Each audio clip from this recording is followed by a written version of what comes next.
Puedes tomar tu lugar. Nos hemos gozado en la presencia del Señor, amén. Hemos adorado, exaltado su nombre. Gloria a Dios por este tiempo maravilloso. Una vez más, sean todos ustedes muy bienvenidos. Hoy día nos visitan desde Miami, Florida. También nuestro hermano Ali viene de Miami, Florida. Démosle un aplauso a nuestro hermano Ali, que nos visita desde Memphis, es más bien Memphis. El que viene de Miami es Gregorio.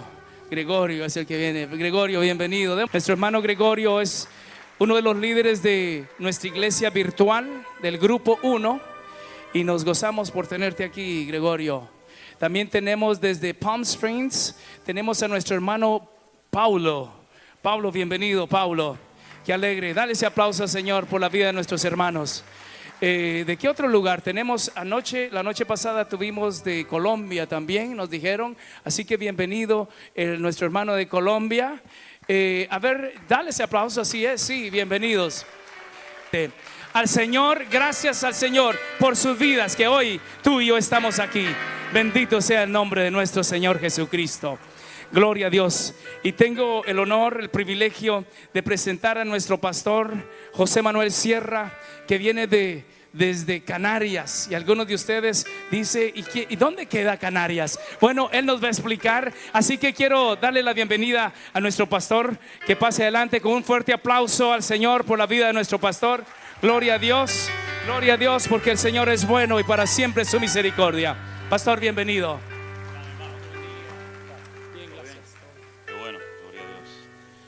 Buenos días, hermanos, que el Señor les bendiga ricamente a todos. Estamos muy contentos de esta mañana, de poder estar aquí en este lugar. Esta mañana me despertaba mi hija temprano en la mañana mandándome mensajes. Papá, ¿te has enterado? Papá, ¿te has dado cuenta de lo que ha pasado? Digo, ¿ahora qué pasó? Dice, no, ha habido un terremoto tremendo, no en Canarias, sino a 120 kilómetros aproximadamente de nuestra isla, en el continente africano. Nosotros vivimos más cerca de África que de Europa. Estamos casi a 2000 kilómetros de lo que es el continente europeo, ¿no? España. Pero estamos muy cerca de África, hasta el punto que cuando sopla el viento sahariano, el viento del desierto, un viento terrible, un viento abrasador, nos llega a nosotros esas nubes de polvo tremendas que se llaman calima, la calima, ¿no?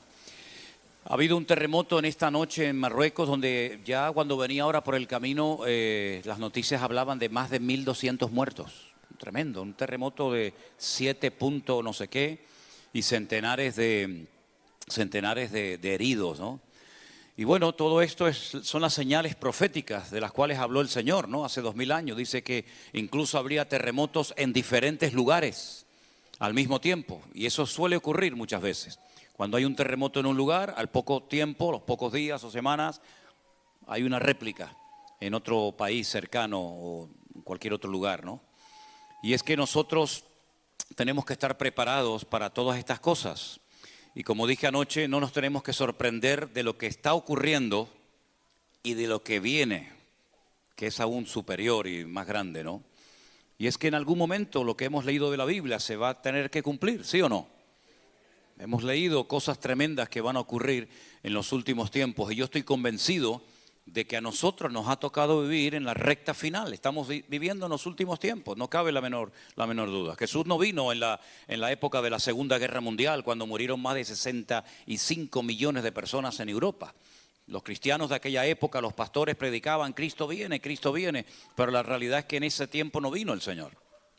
El Señor no vino en el periodo de la Edad Media, aquellas persecuciones terribles donde crucificaban a los cristianos, los quemaban en hogueras en Europa, ¿verdad? No vino en aquella generación, pero la Biblia nos enseña que Él no retarda su promesa. Según algunos la tienen por tardanza. Uno se pregunta, ¿y cuál es el motivo por el cual todavía no ha venido el Señor? Para que los que no se hayan arrepentido lo hagan lo antes posible. Ese es el motivo principal. Podría venir en cualquier momento, pero la Biblia dice que Él quiere que todos los seres humanos procedan al arrepentimiento, porque hay algo que nos separa de Dios y es lo que se llama el pecado. El pecado Dios lo abomina, Dios aborrece al pecado. Y hay todavía tanta gente que se revuelca y se goza y disfruta de su mala vida, de sus pecados, de su desorden. Entonces Dios en su infinita misericordia le está dando oportunidad a todas las naciones de la tierra para que se arrepientan. Algunos están aprovechando la oportunidad que Dios les da, otros se burlan, otros se ríen, ¿no? El Señor Jesucristo dice que los últimos tiempos se parecerían mucho a los tiempos de Noé. ¿Se acuerdan de Noé? ¿Verdad? No es un cuentito que se le cuenta a los niños en la escuela dominical para tenerlos entretenidos, ¿no? Eso fue algo real, fue algo verídico que ocurrió. Hay señales del diluvio en muchas partes del mundo. En el mismo Israel, cuando vamos, yo señalo, digo, mira las distintas capas, los distintos colores hasta aquí, ¿verdad? Dice la palabra de Dios que llegó el diluvio. Miles, tal vez millones de personas durante el diluvio perdieron la vida. No era la voluntad de Dios que nadie pereciera. De hecho, tuvo 120 años Noé predicando un mensaje de juicio, un mensaje de advertencia. Dedicó prácticamente toda su vida a la construcción de un barco que no cabría en este lugar. Pero dice la Biblia que solamente 8 personas se salvaron. Sus 3 hijos con sus respectivas esposas, su esposa y él. Nadie quiso entrar al arca. Me imagino que se reirían de Noé, ¿no? Diría, este hombre está loco, está construyendo un barco enorme, gigantesco, no cerca del mar o cerca de un río, sino tierra adentro. Se burlarían de él, se reirían sin lugar a dudas. Pero él seguía y seguía, un día, un año, otro año, hasta que dice la Biblia que el Señor cerró la puerta. Y comenzó a llover. Y me imagino a muchas personas diciendo, oye, ¿no será verdad lo que dijo Noé? Está comenzando a llover y cada vez llueve más y sigue lloviendo y sigue lloviendo. La palabra de Dios dice que auténticas cataratas del cielo caían sobre la tierra y en poco tiempo el agua comenzó a subir y miles de personas perdieron la vida. Solamente se salvaron los que estaban dentro del arca, los que creyeron al mensaje divino, los que se prepararon y aprovecharon su oportunidad. Bueno, por toda la historia encontramos hombres y mujeres que se rieron, se burlaron de Dios y perdieron su oportunidad. Miren, por ejemplo, el día que al Señor Jesucristo lo crucificaron, ¿se acuerdan?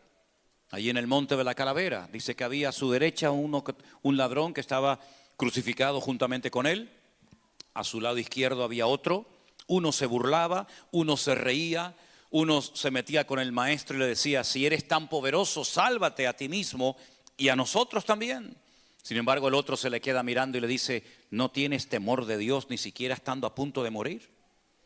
Nosotros estamos padeciendo justamente porque nos merecemos este castigo. Pero qué mal hizo este hombre. Y entonces es cuando le dirige al Señor aquellas palabras que todos conocemos. Señor, acuérdate de mí cuando vengas en tu reino. Jesús podía haberle dicho, ¿ahora te acuerdas de mí? ¿Ahora me pides clemencia? ¿Ahora me pides perdón? Ya es demasiado tarde, querido. Tú sabías lo que tenías que hacer. ¿Quién sabe si a lo mejor oyó algún sermón, alguna predicación, alguna enseñanza del maestro? Y es ahora, en el último momento de tu vida, que te acuerdas de mí. Pero el Señor no lo rechazó porque Él dijo, venid a mí todos los que estáis trabajados y cargados, que yo os haré descansar. Y el Señor le dijo, hoy estarás conmigo en el paraíso. Uno mirando al Señor perdió la oportunidad de su vida. El otro aprovecha el último instante, el último minuto de su vida para recibir a Cristo en su vida.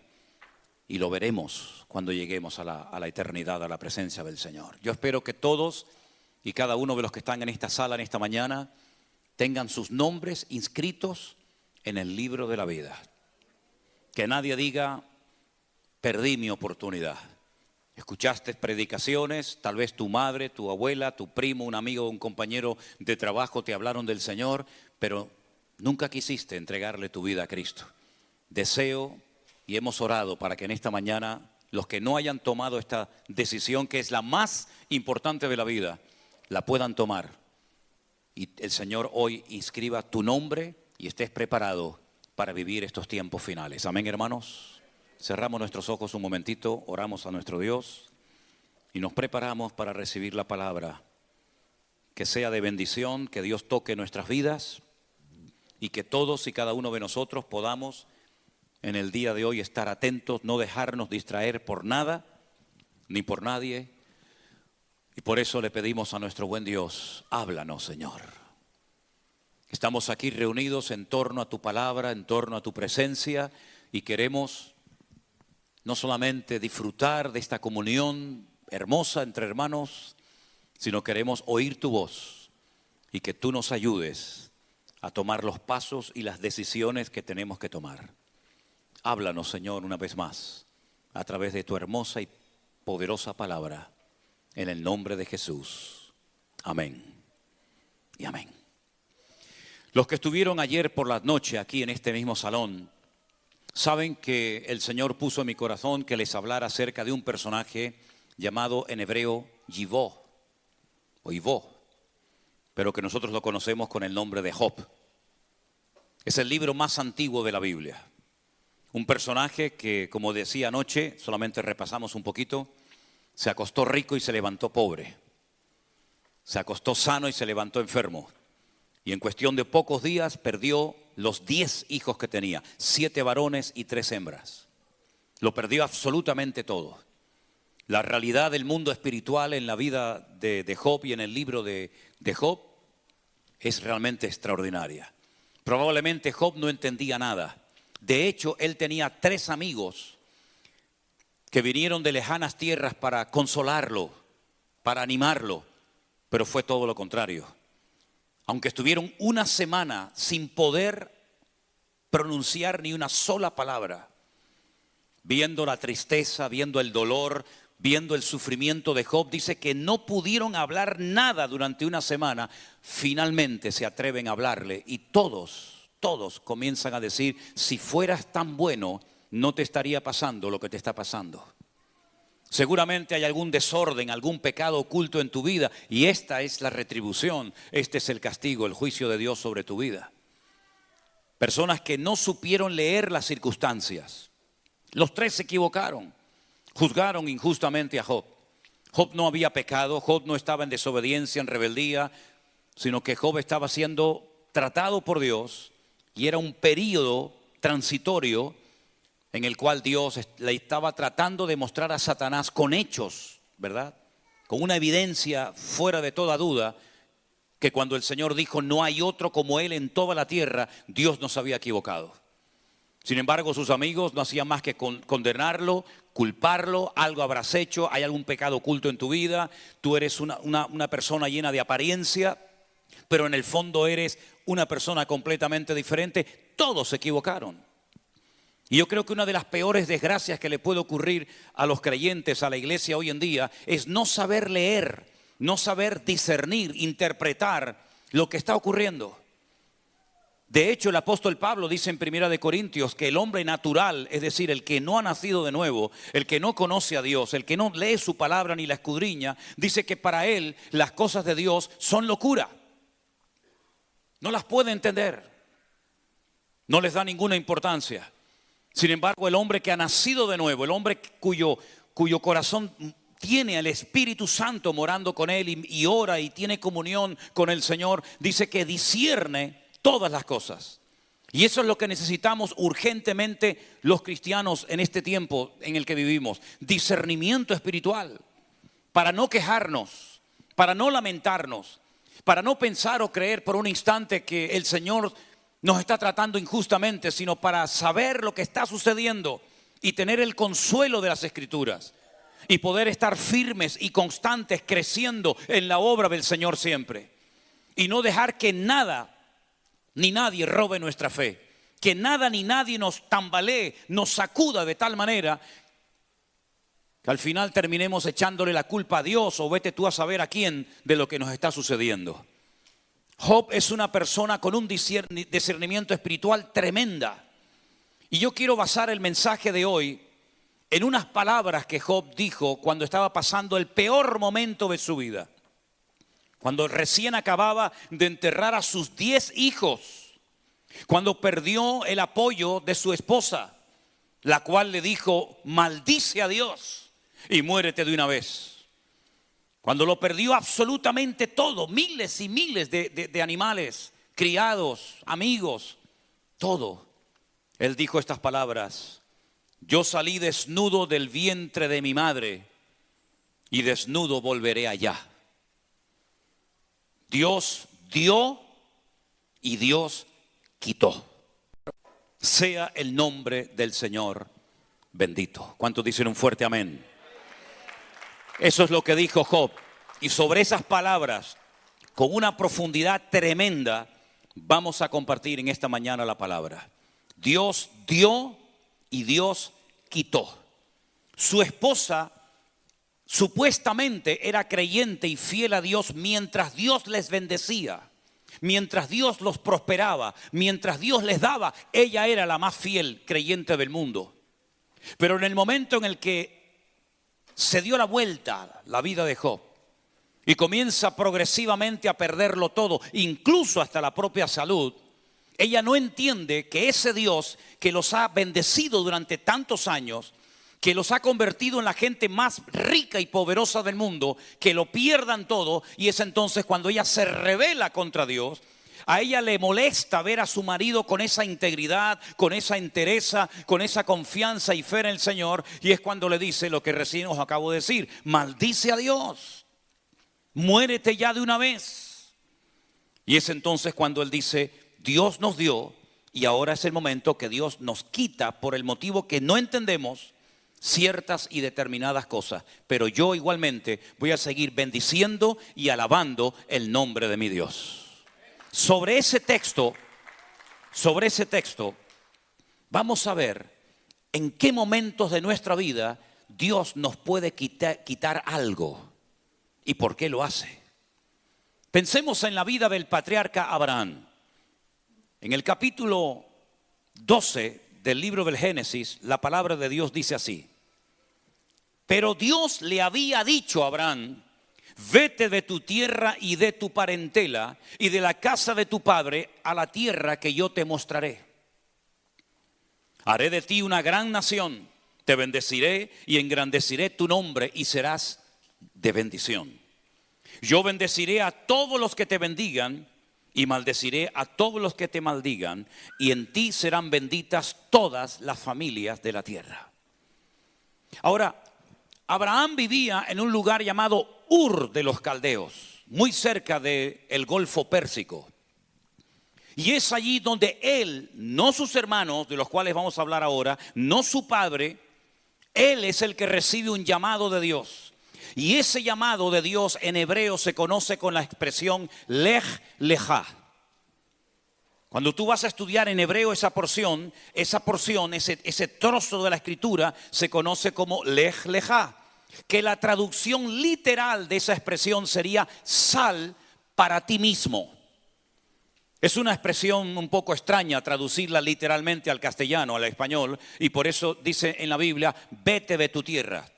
Pero realmente Dios le dice: vete para ti mismo. En otras palabras, si tú eres capaz de romper con todo lo que te ata en este país, si eres capaz de dejar atrás padre, madre, amigos, religión, cultura, tierra y todo, vas a hacer una tremenda bendición a todas las naciones de la tierra.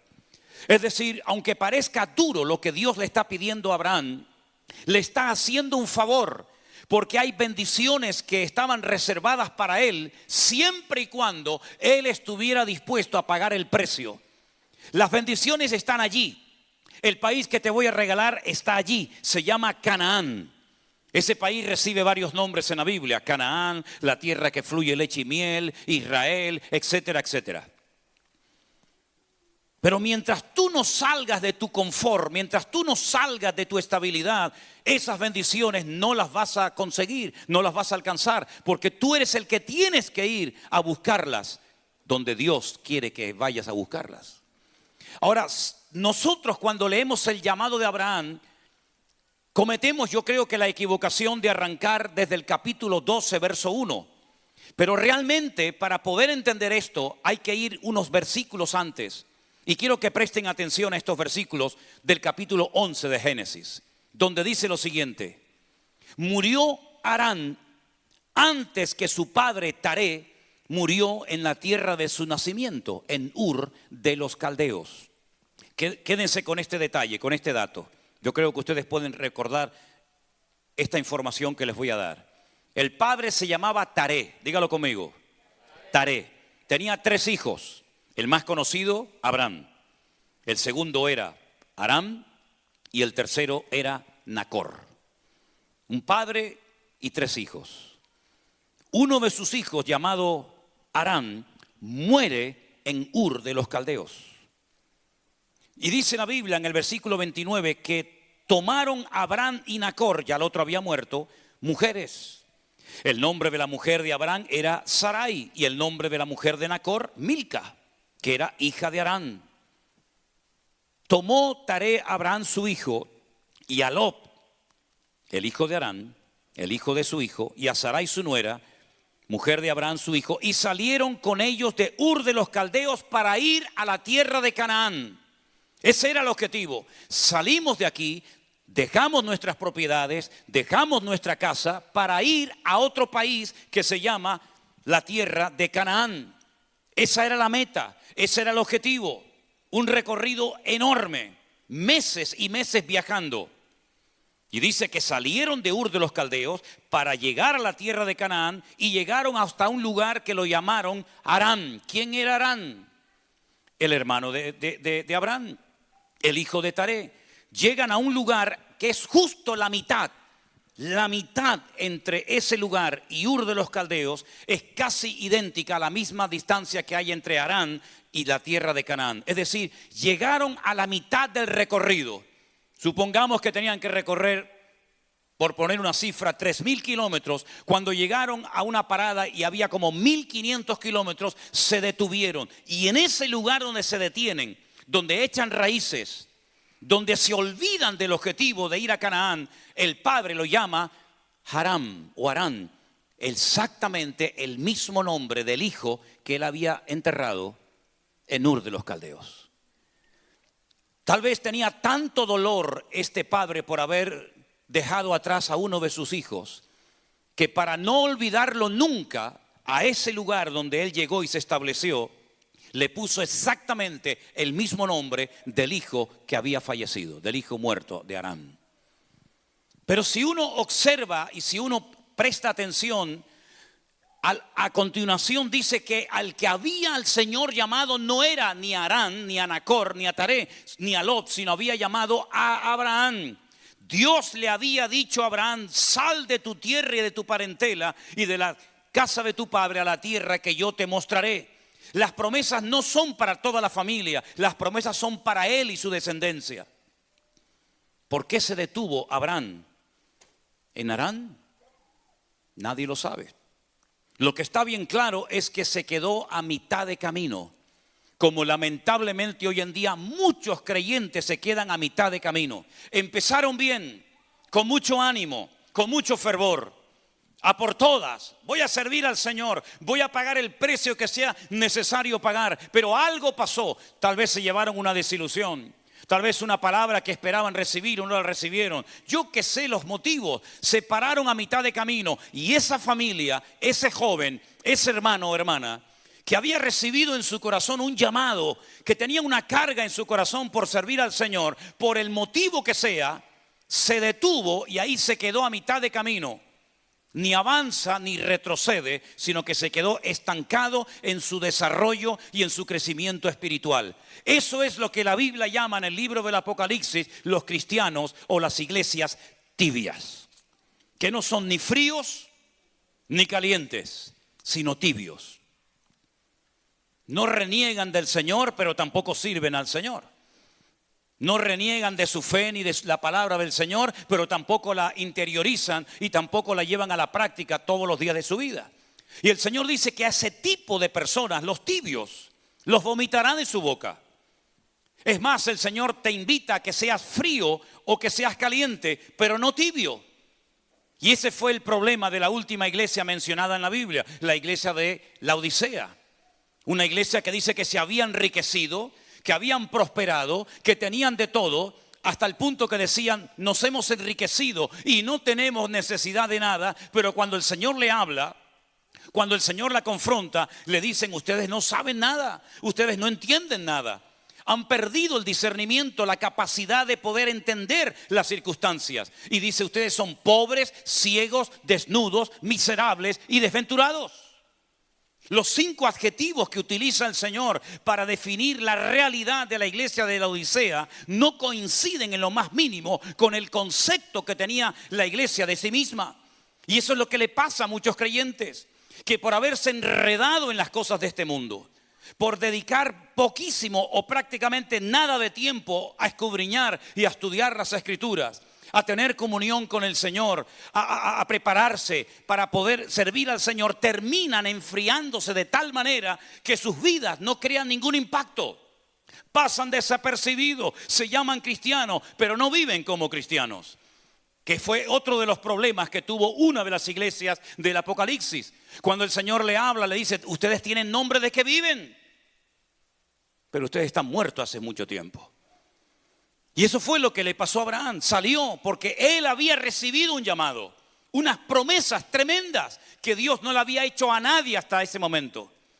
Pero él sigue a su padre. Su padre, por el motivo que ignoramos, se detiene en un lugar que lo bautiza con el nombre de Harán, y allí se quedaron.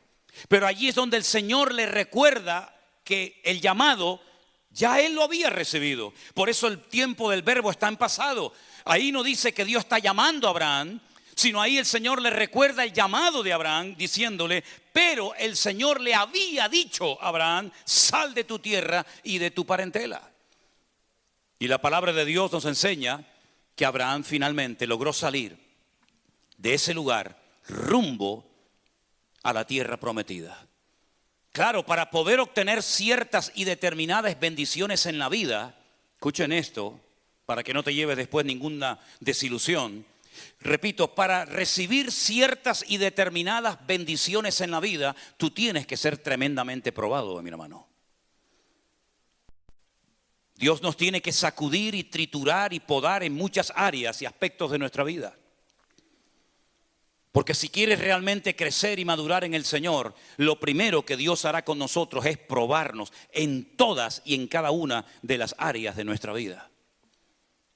Y todas esas pruebas siempre vendrán para nuestro beneficio, para nuestro desarrollo, para nuestro crecimiento espiritual. Y hay creyentes que se enojan, que se enfadan con Dios cuando están siendo probados, porque no entienden lo que está pasando. Sin embargo, la Biblia nos enseña que Abraham tenía que perder y cambiar en muchas cosas para poder recibir la tierra de Canaán como herencia y para poder ser un hombre de bendición tanto para sí mismo, para su familia y para todas las naciones de la tierra. ¿Quieres ser probado? ¿Quieres crecer? ¿Quieres madurar? ¿Quieres recibir más gloria y presencia y gloria del Señor en tu vida? Entonces tienes que entrar en una etapa en la que Dios te va a probar en lo económico para que aprendas a vivir por fe y no en God we trust. Para que aprendas a depender del que decimos tantas veces, Él es el Rey de Reyes y el Señor de los Señores. Para que aprendas lo que significa decir, el justo por la fe vivirá, que muchos lo saben, pero no saben realmente llevar eso a la práctica. Para que cuando leas o recites en alta voz el Salmo 23, no digas mentiras cuando dice, el Señor es mi pastor y nada me faltará. Para que aprendas a estar firme en medio de cualquier circunstancia, dolor o sufrimiento de la vida, sabiendo que por un camino vendrán y por 7 huirán. Y aunque acampase un ejército alrededor de tu familia o de tu vida, nunca tendrás ningún temor, porque Él va a ser tu luz y Él va a ser tu salvación. Todo eso lo sabemos, la teoría, pero falta llevarlo a la práctica, mi querido hermano. Y por eso la vida de Abraham es un continuo dejar cosas. Tengo que dejar la casa, tengo que dejar a mi padre, tengo que dejar la herencia que podría haber recibido del viejo si me hubiera quedado en casa hasta el día de su muerte. Lo fue dejando todo por el camino. Y cuando uno piensa que ya Abraham está vacío y ya no hay nada que dejar en la vida, aún hay cosas que dejar. Aún hay cosas que entregarle al Señor. La Biblia nos enseña que Él iba a ser una bendición a todas las naciones de la tierra. Por lo tanto, indirectamente, el Señor le está diciendo que Él va a tener que tener hijos, descendencia. Pero hemos leído en esta mañana que Abraham se casó con Sara, pero dice en el texto 30 que Sara era estéril. No podía tener hijos. Por consiguiente, hay un obstáculo natural. Por muchas promesas, por muchas bendiciones que Dios tenga para mi vida, humanamente hablando, no las voy a ver cumplidas en mí, porque mi mujer es un freno en el plan de Dios, humanamente hablando. Porque mi mujer no puede dar a luz hijos, y por lo tanto, ¿cómo se va a cumplir el propósito de Dios en mi vida? Hermano, Dios tiene siempre todo bajo control. ¿Cuántos dicen amén? Dios no se equivoca nunca. Tú no tienes que cambiar de marido. No me aplaudan porque me hacen perder el tiempo. No tienes que cambiar de marido porque resulta que ahora te has dado cuenta que es inconverso y no te apoya espiritualmente. Tú no tienes que cambiar de esposa porque resulta que ahora vas de espiritual cuando toda la vida ha sido un pedazo de carne, y ahora resulta que vas de espiritual y has puesto los ojos en otra porque esta no te apoya, y entonces crees que cambiando de esposa vas a ser un hombre de Dios. No estés jugando con fuego porque vas a terminar quemándote. Tú lo que tienes que hacer es cambiar aquí adentro y cambiar en tu corazón. Y si el Señor tiene que tocar a tu esposo, a tu esposa, a tu hijo, a quien sea, tú no te preocupes, que el Señor sabe cómo hacerlo 1000 veces mejor que tú. Un minuto en la presencia de Dios puede cambiar a un hombre, derretir su corazón, lo que no hacen 10,000 palabras o consejitos o bibliazos en la cabeza de su esposa, su marido. Mi mujer es estéril, ¿qué hago entonces? Pero Dios ha dicho que voy a ser padre de multitudes. ¿Pero cómo? Una mujer, que a veces las mujeres parece mentira, pero es la verdad, tienen más sentido común y más olfato para las cosas que los hombres. Cuando ella recibe una promesa tremenda de que ella va a ser la mujer portadora de la semilla del Mesías, ella dice: pero si ni siquiera estoy casada, yo estoy comprometida con un señor llamado José, con el cual algún día me casaré. Pero si yo me quedo embarazada antes de casarme con él, me pueden matar a pedradas, me van a echar de mi casa, voy a ser cuestionada durante toda la historia de la humanidad. Pero tú me has dicho que voy a ser la portadora del Mesías y que todas las mujeres me dirán bienaventurada. ¿Cómo será esto, Señor? Porque yo no conozco varón.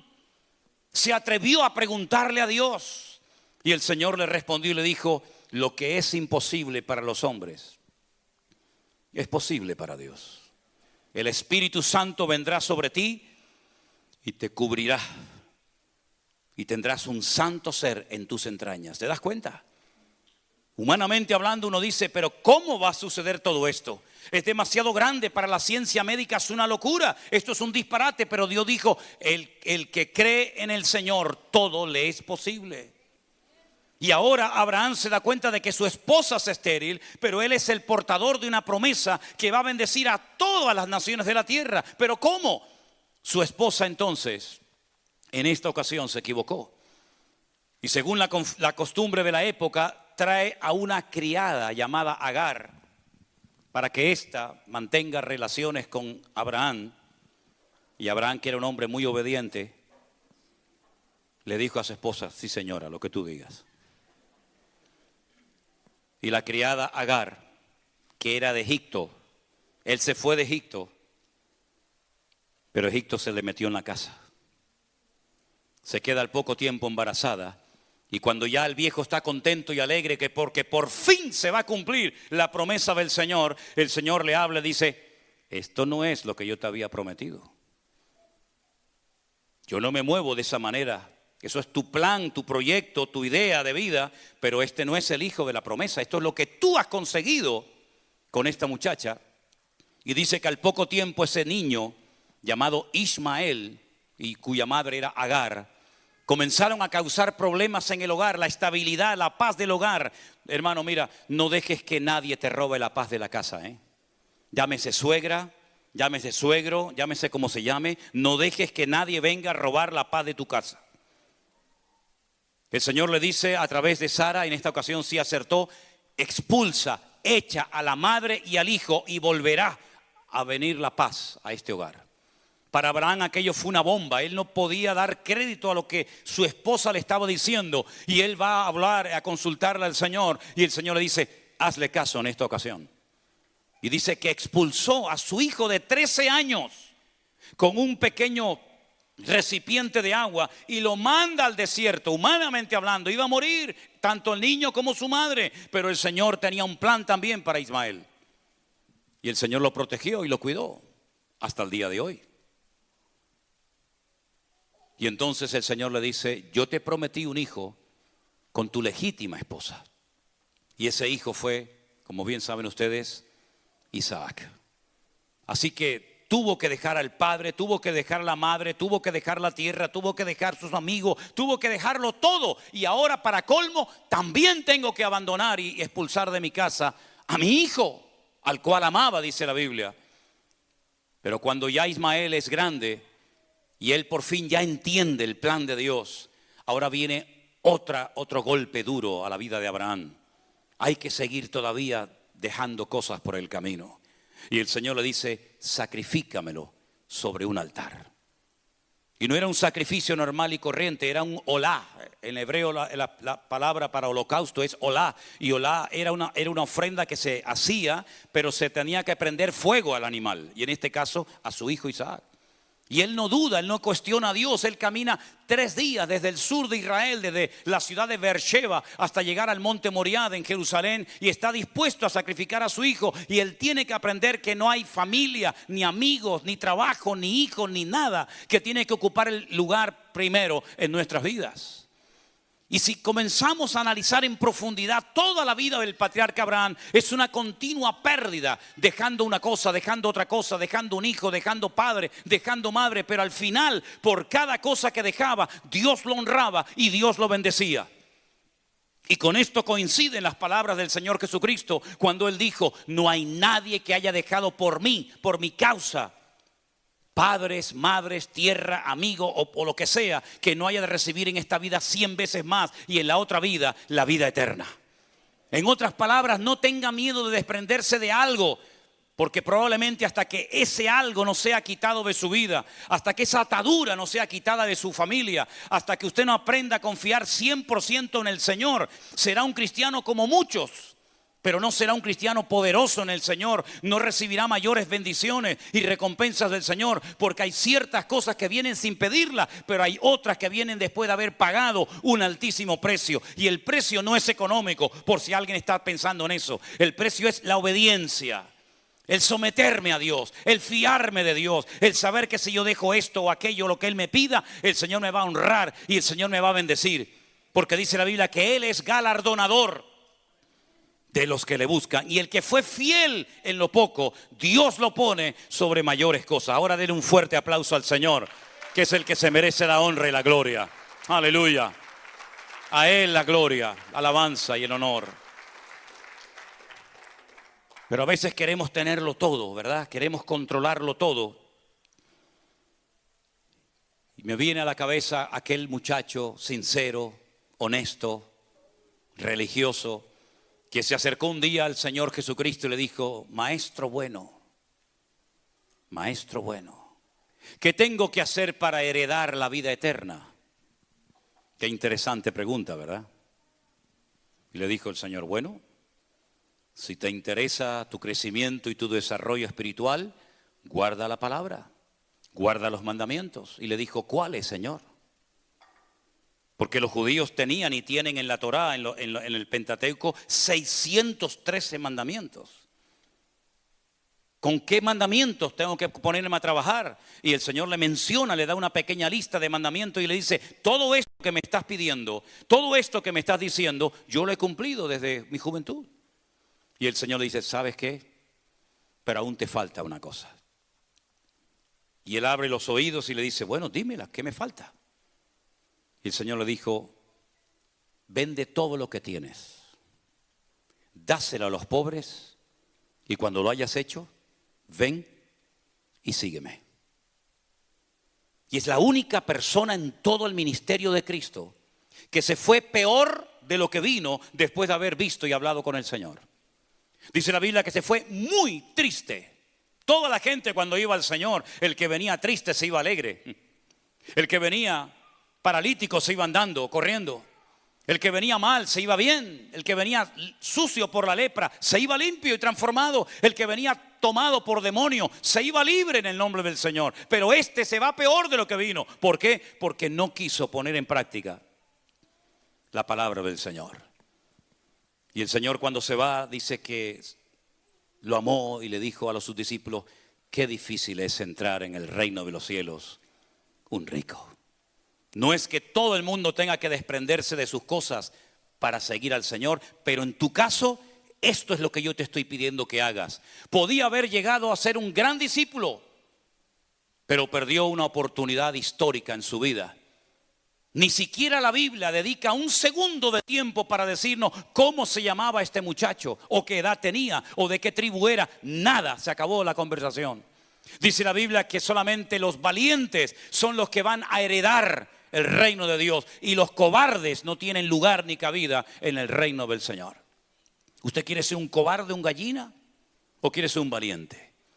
Yo he conocido a mucha gente que ha sido muy valiente para tomar y probar todo tipo de drogas y de sustancias. He conocido gente que ha sido muy valiente para tirarse de un puente amarrado con una cuerda, o tirarse en paracaídas, o hacer parapente, o hacer locuras. Han sido muy valientes para muchas cosas, pero luego, cuando llega el momento de ser valientes para las cosas de Dios, son unos auténticos cobardes. Y eso fue lo que le pasó al joven rico, que fue un cobarde porque no estuvo dispuesto a aceptar el plan de Dios y fiarse de que el Señor le iba a bendecir y le iba a proveer todo lo que necesitara. Qué diferente Mateo, ¿verdad? Qué diferente aquel hombre que trabajaba para el Imperio Romano, que estaba muy bien situado económicamente, y el Señor pasa por el lugar donde él trabaja, se le queda mirando y le dice una sola palabra. Yo digo, Dios mío, ¿dónde está esa gente hoy en día? Porque hoy en día predicas y predicas, hablas y haces de todo, y apenas algunos reaccionan. Pero Señor, tú te acercaste al banco de los tributos y le dijiste a Mateo: sígueme. Una sola palabra. No le prometió nada, no sintió nada, no vio nada, pero oyó el llamado del Señor: sígueme. Y dice la Escritura a continuación, y levantándose, dejándolo todo, le siguió. ¿Dónde está esa gente hoy en día? ¿Dónde está esa gente valiente que son capaces de dejar lo que sea si el Señor me lo pide? No guiados por impulsos o emociones o sentimientos, sino personas que se fían de Dios y le dicen: yo creo a Dios, yo le creo a mi Dios, y sé que si en el mundo no pasé hambre, en Cristo el Señor, que es mi pan de vida, suplirá todas y cada una de mis necesidades. No le temen a nada ni a nadie, pero lamentablemente ese tipo de creyentes escasean hoy en día, en todas partes donde vayas, da igual, América, Europa, África, donde sea. Abraham lo dejó todo y lo recibió todo. El joven rico no dejó nada y no recibió absolutamente nada. ¿Cómo quieres plantearte tu vida? ¿Cómo quieres tener tu relación con el Señor? Fiándote de tu propia prudencia. Dice la Biblia: no lo hagas porque no te va a salir bien la fórmula. Dice la Biblia: no te apoyes en tu propia prudencia, reconócelo en todos tus caminos y Él enderezará tus veredas. Fíate del Señor de todo tu corazón. En otras palabras, Dios hoy nos desafía a nosotros. Hoy el Señor busca hombres y mujeres, familias enteras, que estén dispuestas a honrar y a servir al Señor al precio que haga falta. Pero hay una escasez, una crisis, diríamos, de vocaciones tremenda. Nosotros en el mes de marzo del próximo año, allí en España, en la ciudad de Alicante, vamos a llevar a cabo un congreso que ya sería el tercero de la iglesia virtual para todo lo que es el grupo número 3, Europa. Aunque hay hermanos también que vienen de Estados Unidos, de Chile y de otros países, ¿verdad? Y es interesante notar que el lugar que hemos reservado para el próximo año es una propiedad inmensa. Y cuando yo fui a verla hace unos meses atrás para reservarla para el próximo año en Semana Santa, le pregunté al que me estaba enseñando el comedor, las piscinas, las canchas de fútbol, el salón de actos. Le pregunté qué había sido esa propiedad, y ¿saben lo que me dijo? Esto fue un seminario católico de los maristas. Yo estuve en los maristas en Venezuela cuando estudiaba allí. Y me dice: aquí llegaron a haber 400 curas o futuros curas, sacerdotes, preparándose para el día de mañana servir a Dios en la iglesia católica. Pero como hoy nadie quiere ser cura, por lo menos en España, no sé aquí, lo cerraron y ahora lo alquilan para retiros, para campamentos, para convenciones, para conferencias. Y yo dije para mí, digo, gloria a Dios que esta gente lo construyó para nosotros, ¿no? Y pusieron las camas, y pusieron las piscinas, y pusieron todas las cocinas para nosotros hoy en día. Pero yo me preguntaba y decía, si esto fuera nuestro, si esta inmensa propiedad fuera nuestra, donde hay docenas y docenas de habitaciones, una capacidad enorme, salones equipados con todo, seríamos capaces de conseguir a 400 hombres, a 400 jóvenes alrededor del mundo para que vinieran aquí durante 7, 8 años a estudiar para prepararse para servir al Señor. No lo sé si conseguiríamos una docena. Imagínate 400. Por eso cuando uno lee la Biblia y ve hombres tan bendecidos y gente tan usada, uno dice, pero ¿cómo no los iba a bendecir y a honrar el Señor con el tremendo precio que pagaban? Imagínate, ponte en la vida de Job, ponte en la vida de Abraham, ponte en la vida de Jacob, ponte en la vida de Daniel, ponte en la vida de José. Hombres que pagaron un precio elevadísimo. Y hablando de José, otro que también tuvo que dejarlo prácticamente todo. Por ser honesto, por contar los sueños proféticos que el Señor le estaba dando, se puso a la familia en contra. No sé si hay alguien aquí, pero me imagino que como mínimo tendrá que haber uno que el día que te convertiste, le entregaste tu vida al Señor, comenzaste a leer la palabra de Dios y comenzaste a tomarte en serio tu comunión con el Señor. Seguro que alguno en esta mañana aquí puede decir, pues yo tuve también casi la misma experiencia. Miembros de mi familia se pusieron en contra y me dijeron que me había vuelto loco. ¿Hay alguien aquí así? Claro, yo sé que aquí en América tienen un nivel espiritual, ustedes, elevadísimo. Eso solamente nos pasa a nosotros allí en Europa, ¿no? Pero ¿te das cuenta? Por contar la verdad, por abrir su corazón, cuidado a quien le abras tu corazón y a quien le cuentes tus cosas, porque no todo el mundo es digno de oírlas ni de recibirlas. José era un jovencito con muy poca experiencia en la vida, un tanto imprudente diríamos, y le contó a sus hermanos los sueños que había tenido y cómo algún día sus hermanos se postrarían delante de él y casi le suplicarían ayuda y favores. No lo entendieron. Otros que no supieron entender las circunstancias. Otros que no fueron capaces de discernir aquellos sueños genuinos de parte del Señor. Solamente su padre Jacob dice que analizaba y pensaba, pero qué sueños está teniendo mi hijo tan raro, ¿verdad? Y pasaron los años y él lo perdió prácticamente todo, el crédito de sus hermanos. Sus hermanos realmente en el fondo, más que venderlo, lo que querían realmente, ustedes saben, era matarlo. Cortar una de las tribus de Israel y que no tuviera descendencia, acabar con la vida de José. Y fueron tan descarados que fueron capaces de engañar a su propio padre durante más de 20 años, diciéndole que una mala bestia del campo había acabado con la vida de su hijo querido, José. Le arrancan la túnica de colores, le echan sangre de un animal por encima y le dicen al viejo, una mala bestia ha acabado con tu hijo.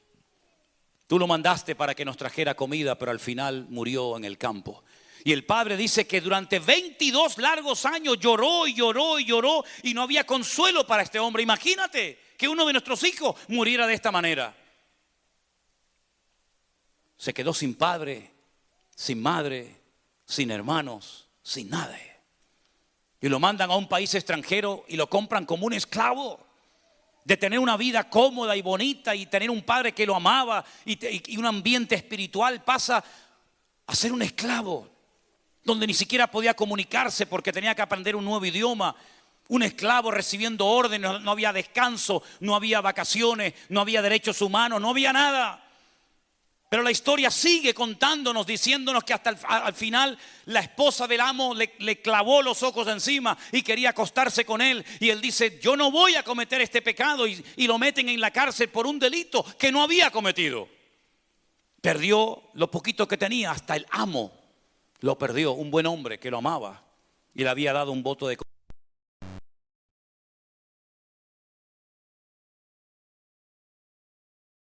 estaba con José. ¿Cuántos dicen amén?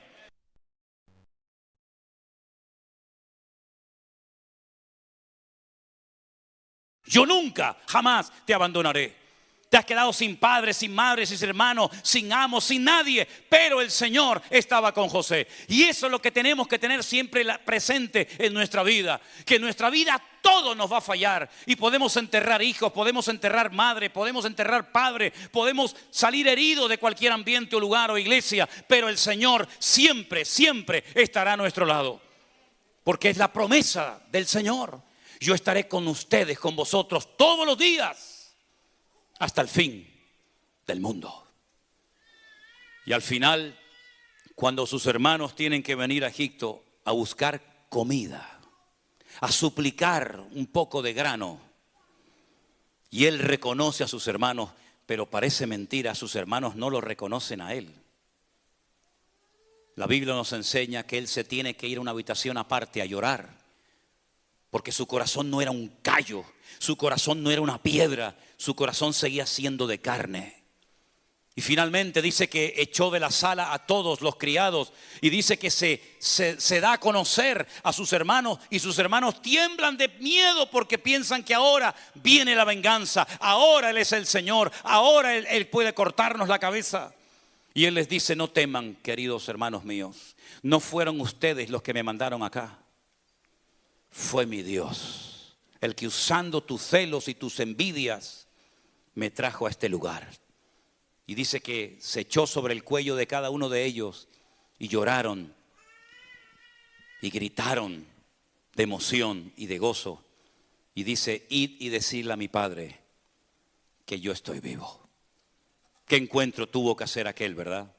Cuando estos desgraciados tuvieron que decirle al viejo: papá, perdónanos. Te hemos engañado durante 20 años. José no lo mató ningún animal. Fuimos nosotros los que lo vendimos como esclavo para Egipto. Y allí va el padre, ¿verdad? Con dolor en su alma. Hasta el punto que cuando el faraón lo ve tan mayor le dice: pero ¿cuántos años tienes tú? Y Jacob se queda mirando al faraón y le dice: tengo pocos años y malos. Porque fue un hombre que peleó desde el vientre de su madre y toda su vida fue una pelea constante. Dice: tengo 147 años. Y le dijo al faraón: tengo pocos y malos. ¿Qué te parece? Una persona que fue perdiendo y perdiendo y perdiendo todo en el camino. Pero hay alguien, queridos hermanos, que también perdió. Y sobre todo perdió por un instante la comunión y la relación con su Padre. Dice la Biblia en la carta de Pablo a los filipenses, presten atención por favor en esta mañana, algo tremendo que se conoce en griego como kenosis. La palabra kenosis es vaciarse, despojarse, desprenderse absolutamente de todo.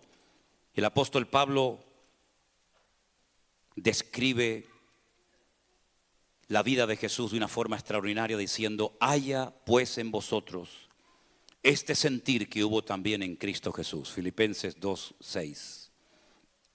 El cual, siendo en forma de Dios, no estimó el ser igual a Dios como cosa a que aferrarse, sino que se despojó. Una versión más antigua de la Biblia, la de 1909, dice: se anonadó. Se hizo nada, aquí dice: se despojó a sí mismo, tomando forma de siervo, hecho semejante a los hombres. Y estando en la condición de hombre, se humilló a sí mismo, haciéndose obediente hasta la muerte y muerte de cruz. Fíjate todo lo que fue perdiendo el Hijo de Dios por el camino. Tuvo que dejar la gloria, la eternidad, al Padre, todo eso para venir a este mundo a dar su vida por nosotros. Pero ¿cuál es la recompensa del Padre al Hijo? Por lo cual Dios le exaltó hasta lo sumo y le dio un nombre que es sobre todo nombre, para que en el nombre de Jesús se doble toda rodilla de los que están en los cielos, en la tierra y aún debajo de la tierra, y toda lengua confiese que Jesucristo es el Señor, para gloria de Dios el Padre. Nunca nadie que se ha atrevido a jugársela por el Señor, a dejar algo por el amor a Dios y su obra y su palabra, ha perdido, sino más bien todo lo contrario. Por eso para ganar hay que perder. Hasta que no pierdas, hasta que no aprendas a depender única y exclusivamente del Señor, difícilmente tu vida pegará un crecimiento y un desarrollo espiritual tremendo en tu vida.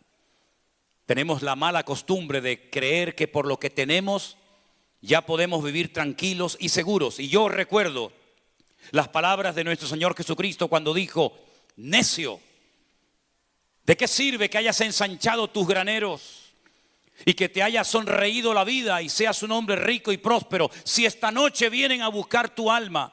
¿Para quién va a ser todo esto? ¿Qué razón tenía Job cuando dijo: desnudo salí del vientre de mi madre y desnudo voy para allá? Porque el Señor me da cuando quiere y me quita cuando quiere, pero igualmente yo voy a seguir bendiciendo el nombre de mi Dios. Esa es la actitud que necesitamos hoy en día, mis queridos hermanos. Ese es el tipo de iglesia que yo quiero que seamos. Una iglesia que le crea a Dios. Una iglesia que esté dispuesta a llorar si hace falta llorar. Una iglesia que esté dispuesta a sufrir si hace falta que suframos.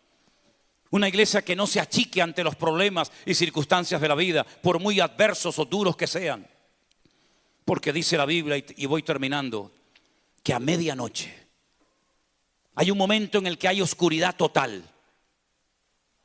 Y en ese momento, cuando el Señor Jesucristo desde la montaña alrededor del mar de Genezaret observó a sus discípulos, dice: a medianoche, cuando no se veía nada, cuando la tormenta arreciaba, cuando las olas eran terribles, cuando el viento era contrario y él veía que no podían llegar a la otra orilla, en ese momento el más duro, el más terrible, el más feo, fue cuando el Señor se presenta a ellos caminando por encima de las aguas y les dice: no temas, no teman, yo estoy aquí con todos y con cada uno de ustedes.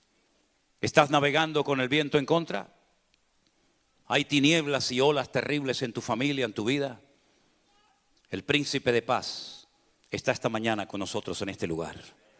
Y ha venido a poner paz y orden en tu casa para que tú seas una persona que le crea a Dios y que esté dispuesta a pagar el precio que sea necesario, sabiendo que mi Dios nunca me va a abandonar. ¿Cuántos dicen amén? Cierra tus ojos, por favor, ahí donde estás. Hay etapas en la vida en las que Dios da. Y hay momentos y etapas en la vida en las que Dios quita. Pero es el mismo Dios. No son dos dioses peleados entre sí. No es que a uno le gusta dar y a otro le gusta quitar. No. Dios sabe cómo tratarnos. Dios sabe lo que necesita tu vida en esta mañana. Algunos necesitan hoy recibir algo de parte del cielo. A otros tal vez el Señor tiene que quitarles algo. Pero sea como sea, cierra tus ojos y dile al Señor: Señor, haz en mí tu voluntad. Haz en mí tu voluntad. Corta todas las amarras, corta toda atadura, cualquier costumbre, cualquier actitud de mi vida que está impidiendo mi crecimiento y mi desarrollo espiritual. Yo quiero que en esta mañana, si hay alguien aquí entre nosotros que quiere poner en orden su vida, que quiere ir a por todas en el nombre del Señor, te atrevas a ponerte de pie, pasar aquí delante y juntos oraremos a nuestro buen Dios para que Él haga en nuestra vida lo que Él quiera y como Él quiera. Dios nunca te va a dar lo que tú no necesitas. El Señor siempre vendrá a tu vida con algo que Él sabe que tú necesitas dejar o recibir. Pon sobre el altar a tu Isaac. Pon sobre el altar a tu Isaac. Echa de tu vida a tu Ismael. Deja atrás tu pasado, extendiéndome a lo que está delante, olvidando ciertamente lo que queda atrás, lo que me hicieron, lo que me dijeron, Ya está, ya pasó. Este es el día que el Señor ha creado para que nos gocemos y nos deleitemos en Él. Si hay alguien más que en esta mañana necesita alinear su vida con Dios en el área que tú creas conveniente, te animo a que pases al frente y juntos oraremos a nuestro Dios. Nos ponemos todos de pie, queridos hermanos.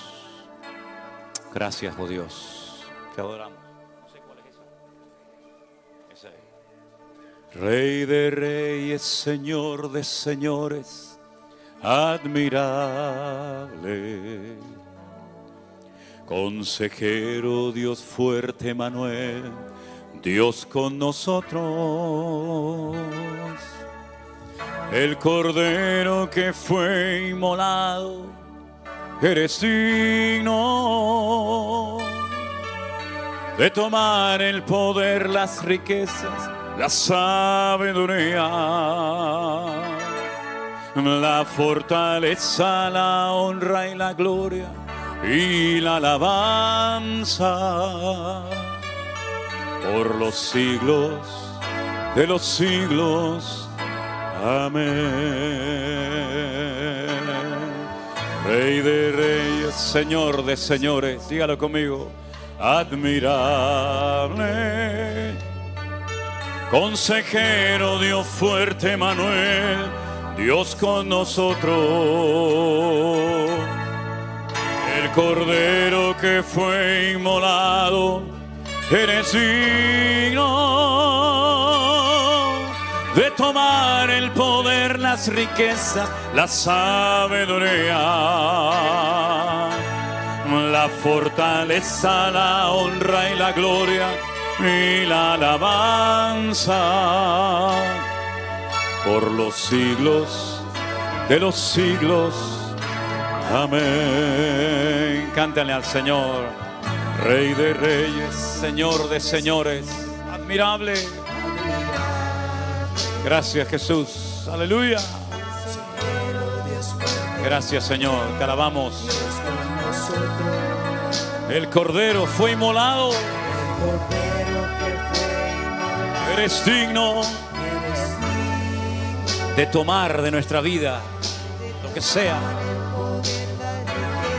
La sabiduría, la fortaleza, la honra y la gloria y la alabanza por los siglos de los siglos. Amén. Una vez más, vamos fuerte, hermano. Rey de reyes, Señor de señores, admirable. Consejero, Dios fuerte, Manuel, Dios con nosotros. El Cordero que fue inmolado, eres digno de tomar el poder, las riquezas, la sabiduría, la fortaleza, la honra y la gloria y la alabanza por los siglos de los siglos. Amén. Por los siglos de los siglos. Amén. Por los siglos de los siglos. Amén.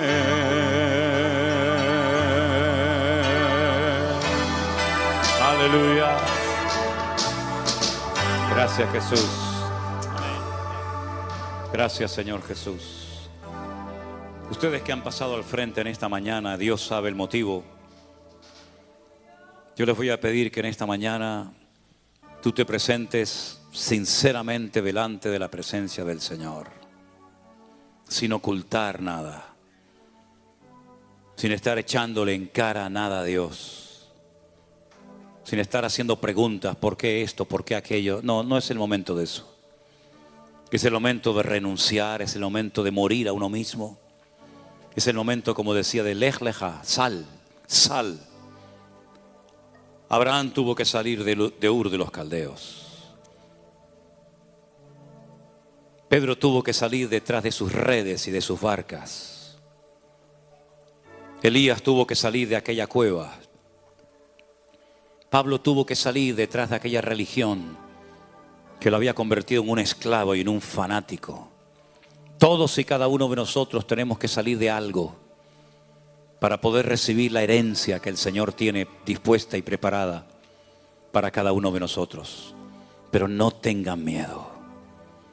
Hay que salir del desierto para poder tomar posesión de la tierra. Mientras estemos en el desierto dando vueltas y vueltas, no vas a tomar posesión de la tierra. O estás en el desierto o estás en Canaán. O estás en Canaán o estás en el desierto. No puedes estar en dos partes al mismo tiempo. No puedes estar con tu corazón herido y al mismo tiempo querer honrar y servir al Señor, porque no funciona así. No puedes estar con un ojo viendo al pasado y viendo a ver lo que Dios tiene para mi vida. Esto no funciona así. Es morir, es renunciar, es perder para ganar. Y por eso, Señor, en el nombre de Jesús, venimos delante de tu altar, de tu presencia, quitándonos todo atributo, quitándonos todo privilegio, renunciando a nosotros mismos y dándote gracias porque todo lo que ha ido sucediendo en mi vida, de una manera u otra, tú lo has usado para traerme hoy a tus pies. Señor, en el nombre de Jesús, sana nuestros corazones. Transforma.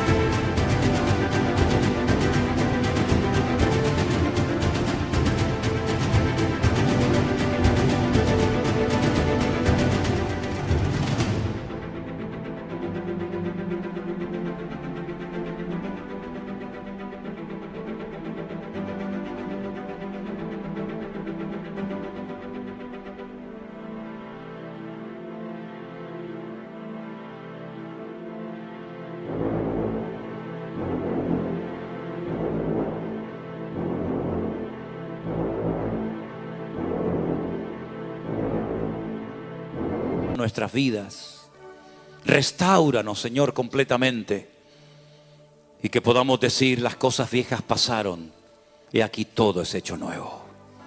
Señor, ayúdanos a salir del desierto, de la mediocridad, de la religiosidad, y adentrarnos en ese mundo contigo, Señor, de gloria en gloria, de victoria en victoria, de bendición en bendición, mirándote y siguiéndote solamente a ti, mi Dios, sabiendo que tú vas a honrar a los que te honran y sabiendo que tú tienes lo mejor para mi vida.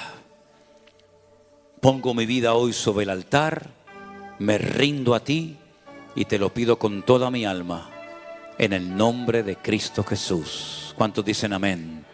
Amén, amén, amén y amén. Así sea, aleluya, para la honra y la gloria de nuestro Dios. Gracias, Señor Jesús. Gloria a ti, Jesús. Y a partir de ahora, comience a dar pasos firmes en su crecimiento y en su relación con el Señor. Si reconoce que su vida de oración ha sido un desastre, comience a trabajar en ese área. Si reconoce que lleva toda la vida en la iglesia, pero jamás en la vida ha terminado de leer un libro entero de la Biblia, comience a trabajar en ese área. No sea uno del montón, un mediocre. Levántese en el nombre del Señor, porque hay victoria para los hombres y mujeres que buscan al Señor y se esfuerzan y son valientes y se atreven a ir más allá. Boga mar adentro, le dijo el Señor a Pedro. ¿Quieres pescados grandes? Están allí, no están aquí en la orilla. Aquí vas a pescar nada, pero allá afuera, donde soplan los vientos y las tempestades, allí es donde tienes que ir a echar la red, a aguas profundas. Vamos a dejar ya la superficialidad y vamos a adentrarnos en nuestra relación con el Señor, ir más allá, estar dispuestos a pagar el precio. Y el Señor no te va a dejar solo, sino siempre va a estar contigo. ¿Cuántos dicen amén? Quiero que saludes a tu hermano, le des un abrazo y le diga: hermano, ánimo, a seguir adelante, peleando la buena batalla y esforzándonos por el reino de Dios. Salúdense unos a otros, hermanos, en el nombre de Jesús. Aleluya. Comparta la bendición con algún hermano en esta mañana. A ti la honra y la gloria, mi Señor. Dios les bendiga, mis queridos hermanos. Amén.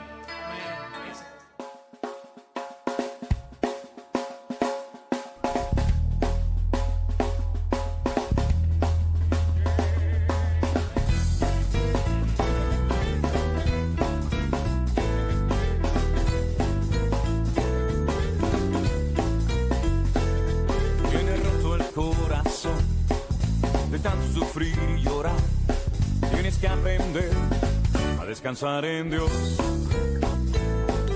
No importa lo que te dijeron, no importa lo que te hicieron, tienes que aprender a descansar en Dios.